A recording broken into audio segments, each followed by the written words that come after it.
Hi, I'm Agniva. I work with the School of Education in Azim Premji University. I teach courses like Introduction to Language and Literature in Education, or what we lovingly call it as ILLE. And in ILLE, we talk about different things about language. We talk about the curious nature of language and how language is a lot beyond just writing and reading or speaking.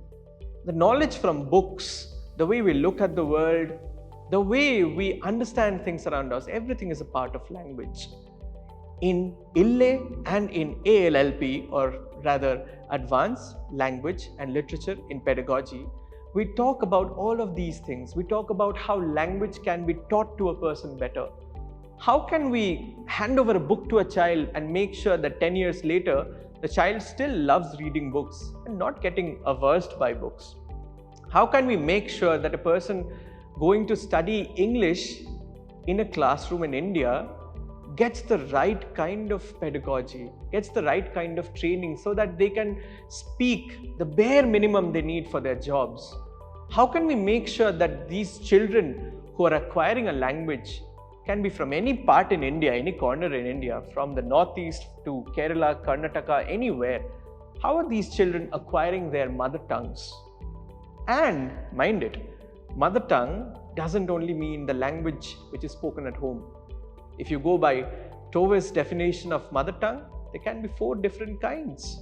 And we would want our students to learn about those things, understand definitions and understandings of language all around India, so that they can be better educators, so that they can understand the value of the varieties of languages being spoken in the country. I also teach another course, Field Research 1, and then in the next semester, Field Research 2, where students are introduced to how to write a research, a mini research. It's just like a dipstick test. It's not a major research. We are not expecting world-breaking research from students, but we want them to experience research. We want them to understand the basics of research, like writing a proposal, understanding what's literature review, and from literature review stems questions, gaps in literature, which lead us to where we can do our research. We also want students to understand how to do research where. We send these students to locations like Barmer, we send them to Sirohi, Udham Singh Nagar, Dhamteri, Kalburgi. This is a course which teaches them about scientific temper, and that's something which they need in their lives as teachers and educators. My areas of research include the right hemisphere of the brain. I worked with it in my PhD, and I worked on around 44 right hemisphere damage participants with age and gender matched controls of the same number. And I found out that the right hemisphere of the brain works a lot with language than we give credit to it for. I also work with sociolinguistics, where I have worked with a concept called language death, either planned or unplanned recently. And I have also worked with concepts of tools, digital tools rather, which can be used in classrooms for students. I like my classrooms to be more like workshops. I do not like silent students at all. Students who speak to me about their mind, what they don't understand, what they understand in the classroom makes more sense to me. And I know some students come from places where they're not allowed to speak in classrooms. But I like my classrooms where students are talkative. They'll ask me questions. Questions are the most valued things in a classroom. Only then can a teacher understand what's going on and a student can get their questions answered.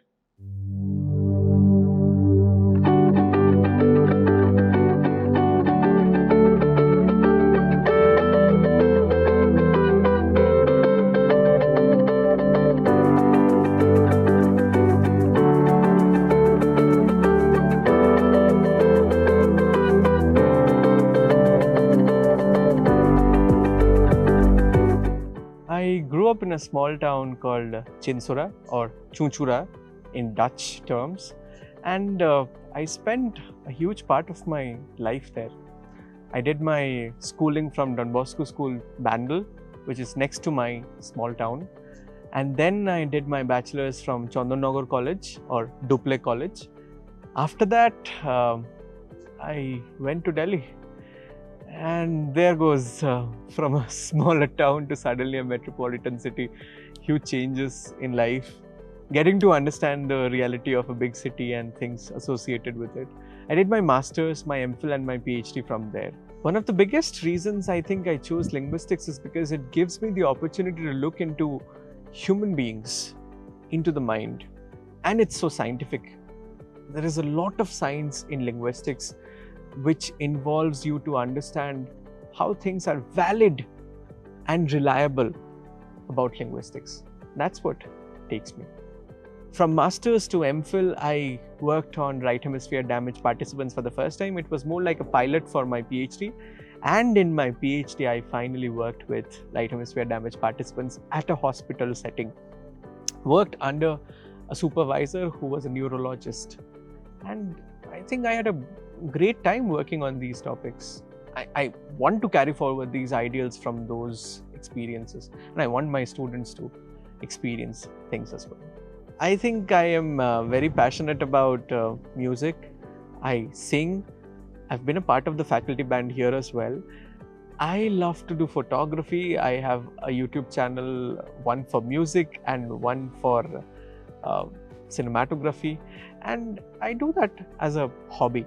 So I love reading as well. I read books like Letters to an Astrophysicist, which was written by Neil deGrasse Tyson. And right now I'm reading The Selfish Gene by Richard Dawkins. I love watching movies as well.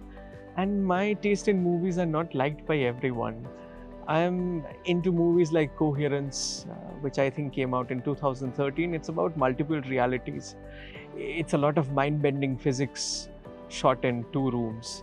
And it makes me amused because I think I kind of read about that a lot. I read a lot of physics, a lot of theoretical physics, and the possibilities of the fact that I am one Agniva here and there are multiple Agnivas all over multiple universes or in the multiverses.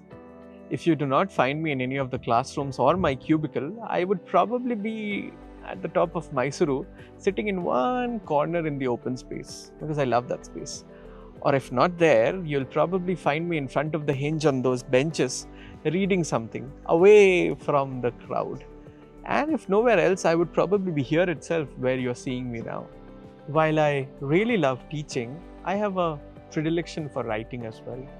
I wrote my first book after my mom passed away, and yet it's not only about the loss of life, it's about all the pedagogy I've received from my entire education, from my experience in life, and my entire professional life added onto that book. That book is probably my heart poured out, and it's a culmination of my professional life and my personal life.